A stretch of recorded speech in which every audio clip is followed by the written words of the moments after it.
The beloved croissant.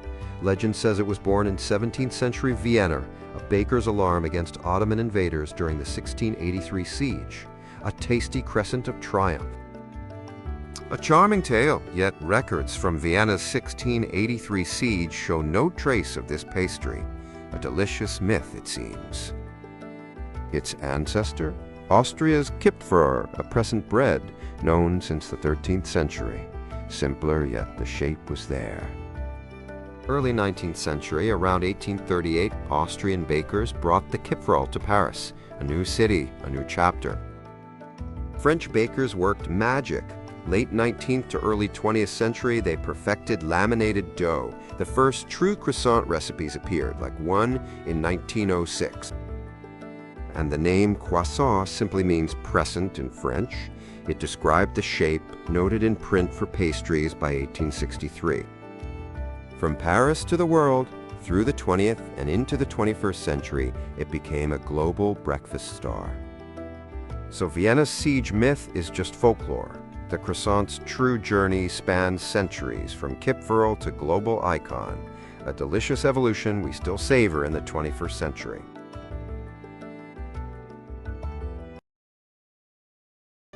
Golden layers, a sweet surprise, baklava. Its ancient story begins, a journey to delicious origins.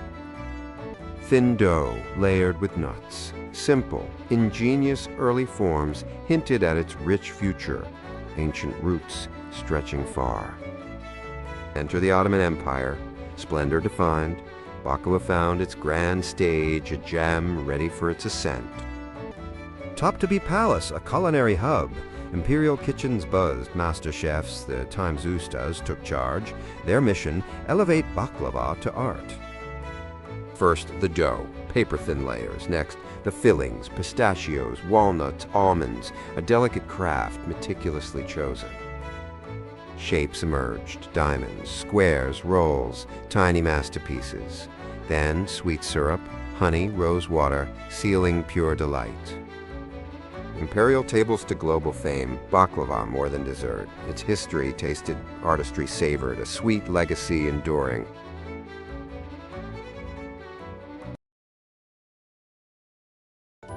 Ever wondered about the incredible journey of your favorite sushi?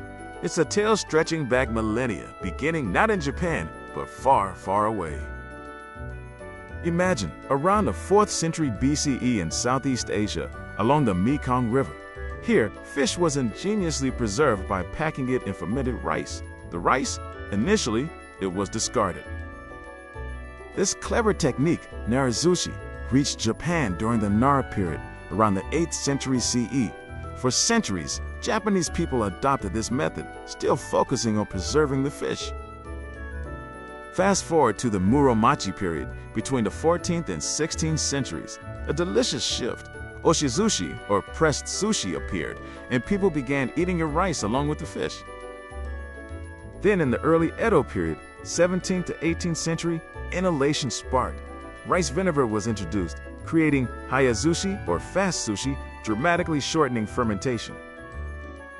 The 1820s in bustling Edo, now Tokyo, Hanaya Yohei, a visionary food stall vendor, invented nigiri zushi, fresh fish on vinegared rice, the ancestor of modern sushi, served fast.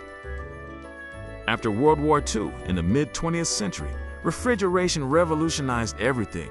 Fresh seafood became widely available, transforming sushi from a preserved food into a sought-after delicacy. The world beckoned. During the 1960s and 1970s, sushi chefs ventured abroad, especially to America. Cue the birth of iconic creations like the California roll, adapting to new palates.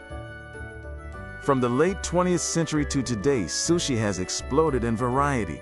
From conveyor belt sushi to Michelin-starred experiences, innovation continues, honoring tradition while embracing new flavors. So from a humble fish preservation method centuries ago, sushi evolved into a global culinary art form. This ancient wisdom laid the delicious groundwork for the sushi we cherish today. Isn't that delightful?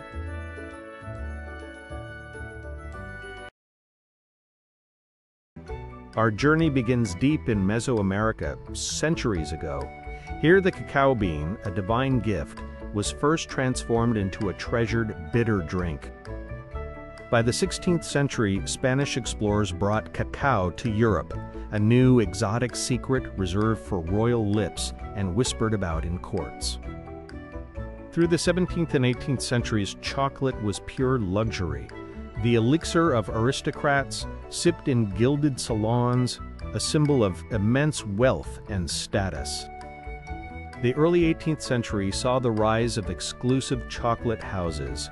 Here the elite gathered, indulging in this fashionable, stimulating beverage, still a privilege. Then came the 19th century Industrial Revolution. In 1828, the cocoa press was invented, followed by milk chocolate in 1875. Game changers. Suddenly, by the late 19th and early 20th century, chocolate wasn't just for kings. Solid bars and sweet treats became accessible joys for many.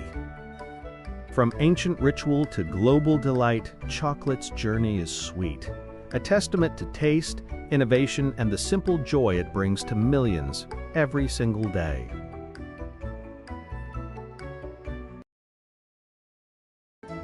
Before fancy cones, chilling dessert was tricky.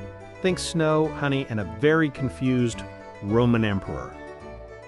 Then boom, Renaissance Italy, art, science, and a craving for cold treats all mixed up.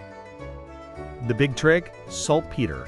Not for your cannons, but to make ice super cold. Our alchemist chef has a light bulb moment. First up, sorbetto. Fruity, icy, and probably dripped all over those fancy ruffs. Oops. Soon pro-gelaterie arrived. Part artist, part kitchen magician, all about that creamy, dreamy scoop. Catherine de' Medici even took her icy secrets to France. Talk about a sweet diplomatic mission. So next time you crave a cone, salute those cool Italians. They churned out dessert history, one delicious scoop at a time.